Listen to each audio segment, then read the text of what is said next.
All right, here we go. Welcome into the show. You're watching the 49ers Report. My name is Chase Sr., and you know what? It's a new week. It's a new day, but I'm still pissed off. And I know a lot of you feel me on that.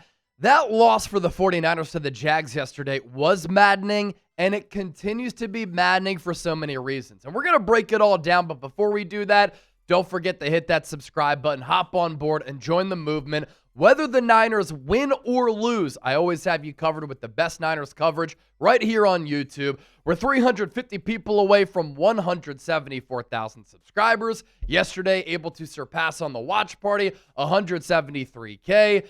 So if you want daily free Niners shows, lock us in today.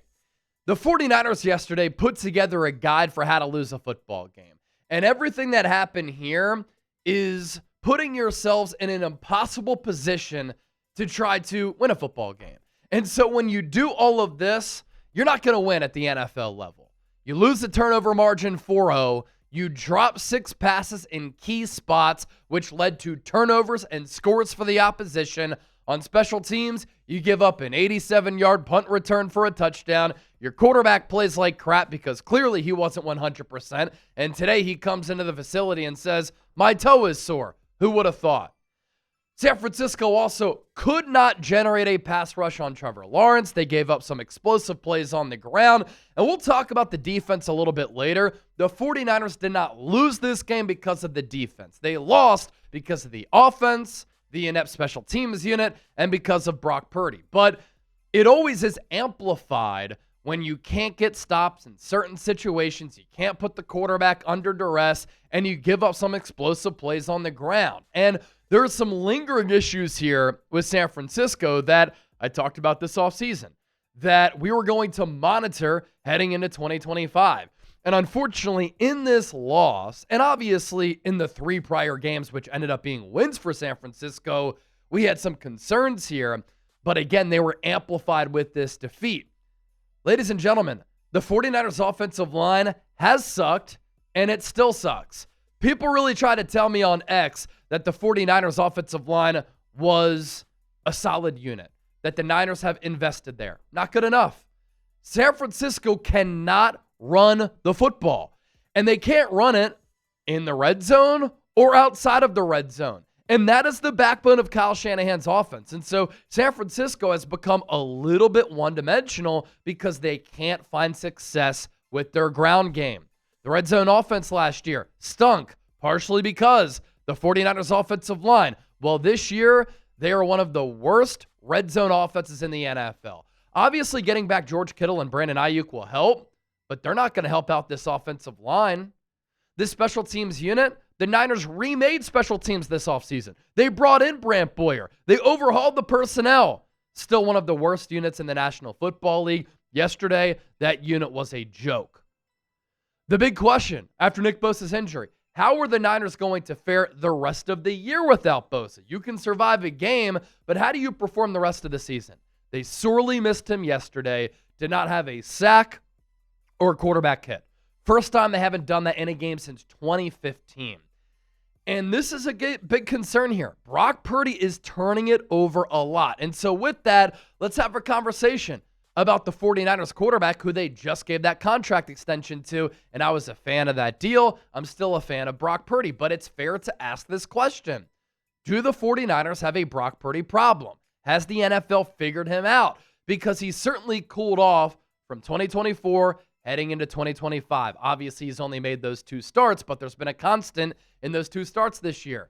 He's turning the football over at a rapid rate. And in his last 17 starts, combining 2024 and this year, Purdy has 16 interceptions.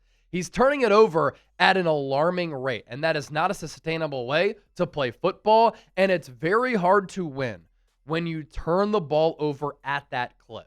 Now, of course, it's not fully on Purdy. The offensive line is not good enough, and this has been a problem for San Francisco for years because Kyle Shanahan and John Lynch don't prioritize the offensive line enough.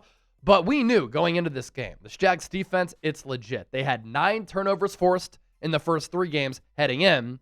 Then they won the turnover margin 4-0.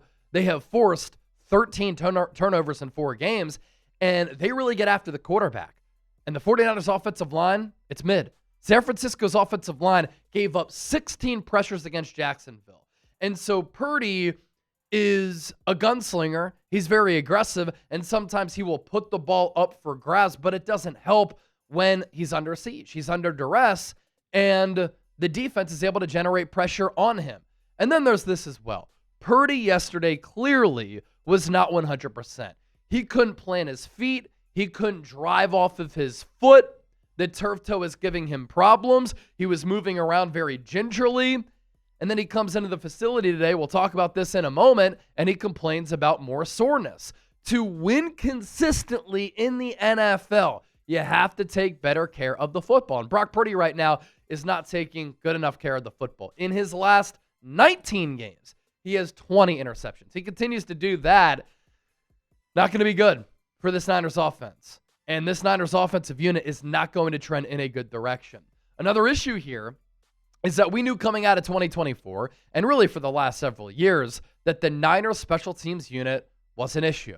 And this offseason, San Francisco brought in Brant Boyer, one of the more respected special teams coordinators across the NFL. He brought in a lot of his own guys to try to improve the special teams unit. Breaking news, they still suck. And yesterday, Parker Washington's 87-yard punt return for a touchdown was as ugly as it gets as far as a punt coverage unit goes. So you'll see here as we do some film study, Parker Washington takes this punt, and he's going to make Siran Neal miss. Siran Neal has been a very good special teamer, but Parker Washington is able to shake him out of his shoes. So after he beats him, he's one-on-one with Curtis Robinson. Curtis Robinson, like an Allen Iverson crossover, gets juked out, falls to the grass. And so Parker Washington, right off the bat, one-on-one, is able to make two guys miss. Siran Neal and then Curtis Robinson. And then he's able to just dust by Kyle Juszczyk. I'm not sure why he's on the special teams coverage unit because he's not fast enough, but Washington able to split these two Niners here. And then you see this lane right here. And he's seeing that if he can hit that hole, hit that lane, the only man he has to beat is the punter, Thomas Morstead. Thomas Morstead has been in the NFL for nearly a decade and a half. Thomas Morstead is 39 years old. He made his NFL debut in 2009. All right? So he's been in the league for a very long time. And when it's Parker Washington one-on-one in a foot race with a 39-year-old punter, you're going to take the return man there. And honestly, I'm surprised that Morstead didn't rip both of his hamstrings, because if that were me and I'm trying to run him down, I'd probably topple over. 87-yard punt return for a touchdown, and look at the score and the time of the game. It's 20-14. The Niners are within range of being able to take the lead here potentially. 2:26 left in the game, or in the third quarter, so plenty of time left in the game. This game was there for the taking despite all of the Niners' mistakes. And then this just broke the dam open to a certain degree. The 49ers special teams DVOA was 31st entering Sunday. Those numbers have not been calculated yet after that porous Week 4 performance. They're either going to be 31st or 32nd, because once again, they were awful. And that punt return came after a Kendrick Bourne drop. One of the things that really stood out to me is that the Niners made mistakes yesterday, and then immediately the Jags capitalize on those mistakes. Luke Farrell picks up a first down, fumbles. Next play, 48-yard Travis Etienne touchdown. Kendrick Bourne drops this pass, which I think could have been a touchdown. Niners have to punt because this is a 3rd and 9. Next play, 87-yard punt return for a score. And Kendrick Bourne had 3 or 4 of the Niners' 6 drops on the day. And this is another critical juncture of the ball game. I was just mentioning the score, the clock, the down and distance here. Kendrick Bourne catches this ball. Look, he's already got that safety beat. All of these 3 defenders here are beat too. And Kendrick Bourne is not a burner. He doesn't have crazy speed. But if he catches this ball and then cuts it in field and then takes it up, I think he takes it to the house. I think that's a house call. He might still be running. So this is why this loss is 100 times worse than how it felt yesterday upon looking at the film. And it also gets even worse. Brock Purdy comes into the facility today complaining about toe soreness. Who would have thunk it, right? Brock Purdy clearly was not 100% in that game yesterday, and you could tell with how he moved around, how he was unable to plant his feet, how he was overthrowing passes on the regular, which put the ball into harm's way. That led to 2 of the interceptions that Purdy threw. Even Brock Purdy, at the end of last week, didn't seem confident that he was going to be able to play. But he felt a little bit of pressure because Mac Jones was playing so well, and he didn't want to see Mac Jones continue to win games with him on the sideline, and so he gave it a go, and now his status for Thursday against the Rams is unknown. Might not be able to play. He'll get evaluated later today. Remember, Joe Burrow suffered a turf toe injury. He had to get surgery on that. He's out until December. I get competitors wanting to compete, but you have to be smart in these instances too. And then there's Ricky Pearsall. Went into yesterday, number 3 in the NFL in receiving yards, number 1 in air receiving yards, number 1 in contested receiving yards. He had a knee injury that he was monitoring last week. He said if there was a game today on Wednesday, he'd play. Obviously, he ended up playing, but on a play where he tried to get 2 feet in bounds, he fell on his knee, felt something there, and felt instability in the knee. And Kyle Shanahan said he has a PCL injury, and hopefully it's not too serious. I highly doubt that now Ricky Pearsall, the Niners' number 1 wideout, who's been one of the top wide receivers in the game this year, is going to be able to play in this game either. And the 49ers play a motivated, really talented, really deep Rams team. That is one of the best teams in the NFL. And Jared Verse and this Rams defensive line is going to go up against this Niners offensive line, which gave up 16 pressures against Jacksonville on Sunday. And you got to play Los Angeles in a short week. It could get ugly for San Francisco. And it just looks as though Brock Purdy rushed back. And I was being sarcastic when I said, who would have thunk it, right? He didn't look right on Sunday. Anybody who was watching the game would come away from that game with that type of analysis, right? But myself and Larry Krueger literally talked about this on Friday. And Krug, I'm about to play this clip here, had said that in practice last week, Purdy, because he was unable to set his feet and drive the ball, was overthrowing passes. And we talked about the risk that could potentially lead to because the Jags have done such a great job of generating turnovers. And what happened? Brock Purdy threw 2 picks, Niners turned it over 4 times, and now Brock Purdy is hurt again. I want to play this clip because this is the type of risk-reward that you have to weigh as an organization and as an athlete. And Krug and I, we were spot on with this. I think somebody's got to convince Purdy that the long-range view is in his best interest. Shanahan said 2 to 6 weeks initially was the prognosis. Well, he's been out for 2. Mm-hmm. And suddenly Mac plays well and he wants to get back in there. He's left a lot of passes up high because he can't get that toe down fast enough or with the proper force. And you leave a couple balls high here against a team that has 9 takeaways. They're going to turn into interceptions. I would play Mac Jones. If you made me bet, I would probably wager that it's still like 55-45 Brock playing. But Brock doesn't sound very, very sure that he's going to play. And he doesn't look right. I've seen him airmail a bunch of throws this week. So I'd go with Mac Jones. And I hope Shanahan does, but I don't have a real sense of it. I don't have any sources. What's your vibe on it? This is a Jags team that does have 9 takeaways in 3 games. That includes 7 picks. And so if Purdy's out there and he can't run, he can't escape pressure behind a bad offensive line, and he's leaving balls high, like you said, that's a concern. When you win the turnover margin at the NFL level, you win about 80% of the time. And this has been a Jags defense up until this point that has been a great team as far as generating turnovers. Also, this has been a legitimate defense. They're number 2 in EPA per play. They have those 9 takeaways in 3 games, 7 picks. They had 9 takeaways all of 2024.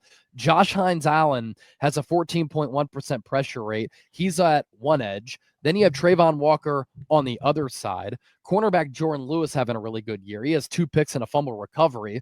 They're 6th in points per game, 10th in yards per game allowed. And so I think Kyle Shanahan should go with the healthier quarterback. Who's healthier? In turn, who gives you a better chance to win? That's what I'm rolling with. And pretty much everything that we talked about in that clip ended up coming to fruition yesterday. And Brock Purdy was a big reason why the Niners lost that game. So looking ahead to Thursday, going to be a tough one, man. What is your level of confidence in the Niners beating the Rams? Scale it for me from 1 to 100. Join the conversation down in the comment section. San Francisco going to be sizable underdogs on the road short week, given how banged up they are. Now, today's 49ers Report sponsored by our friends at Prize Picks, the #1 daily fantasy sports app in the game. And Prize Picks is the only app that offers stacks, meaning that you can pick the same player up to 3 times in the same lineup. Want to pick more on Josh Allen's pass yards, rush yards, and touchdowns? Now you can pick all of them in the same lineup only on Prize Picks. You can also follow other Prize Picks players directly on the app and copy their lineups in one click, whether it's a friend, a celebrity partner, or just someone whose picks you like producer Chip. Hit the follow button and check out every lineup they create in the new feed tab on Prize Picks. On Prize Picks, how you play is up to you. If you want flexibility, choose Flex Play, where you can get paid even if one of your picks misses. And if you want the biggest payout, go for the Power Play. No matter your play, Prize Picks is a great way to put your takes to the test. Doubleheader Monday Night Football here tonight. We have a doozy. Dolphins, Jets, Jalen Waddle more than 49.5 receiving yards, and then Justin Fields more than a half rushing and receiving touchdown. J.K. Dobbins for Broncos, Bengals, more than 65.5 rushing yards. Jake Browning, less than 217.5 passing yards. Download the Prize Picks app today. Use the code CLNS to get $50 in lineups after you play your first $5 lineup. That's code CLNS to get $50 in lineups after you play your first $5 lineup. Prize Picks, it's good to be right. Now, obviously, another takeaway from this game is that the 49ers clearly missed Nick Bosa against Jacksonville. For the first time in a game since 2015, the Niners did not have a sack or a quarterback hit. Now, I do want to make this clear. The 49ers did not lose this game because of their defense. San Francisco lost because of Brock Purdy. They turned it over 4 times. They had 6 drops, and they gave up an 87-yard punt return for a touchdown. But the 49ers being unable to generate any type of pass rush, plus they gave up some explosive plays on the ground, and the offensive defense did put them in a good spot, makes it really hard to win. And I think it's become clearer and clearer by the hour, by the day, since Nick Bosa's diagnosis last Monday, that the 49ers need to make a move for a pass rusher. You look at the Niners' pressures by week. In week 1, San Francisco had 10 pressures against Seattle. Nick Bosa closed the game. Week 2 against the Saints, the Niners had 22 pressures. Nick Bosa and Bryce Huff closed the game. In week 3 against the Cardinals, San Francisco had 22 pressures, but their pressure rate plummeted after the Bosa injury. In week 4, after having double-digit pressures in each week going into Sunday, San Francisco had 5 pressures against Jacksonville, did not have a sack, did not have a quarterback hit on Trevor Lawrence. It's not going to win you a lot of football games. John Lynch, Kyle Shanahan, and the San Francisco 49ers have to call the Cincinnati Bengals about Trey Hendrickson. They have to inquire about his services, and they have to gauge how much a trade will cost them. And the Bengals are going to play tonight. Jake Browning is not the answer at quarterback. I don't think that Cincinnati is going to be able to survive without Joe Burrow until December. We are rooting for the Bengals to lose as many games as possible going into the deadline, because if they continue to lose, they could become sellers going into the deadline with no hopes of making the playoffs. That could make Hendrickson available and expendable, and that's when the Niners need to pounce. You could lose an elite player with Nick Bosa and add one in Trey Hendrickson, who no player in the NFL has more sacks than him the last 2 years. 17.5 in 2023, 17.5 in 2024. I know that he's in the final year of his deal, and he's on the other side of 30, but he's not showing any signs of slowing down. Pass rushers can age very well. He doesn't have an injury history like Nick Bosa. And even if you do sign him to an extension, Chase, there could be a logjam at edge rusher. Trey Hendrickson, Mykel Williams, and Nick Bosa can all play defensive end, and they can all share the field at the same time because they can all play defensive tackle as well in this scheme. Hendrickson in 2025, elite. Overall PFF grade, 89.9. Fourth among 148 edge rushers going into week 4. Pass rush grade, 90.6. Third in the NFL.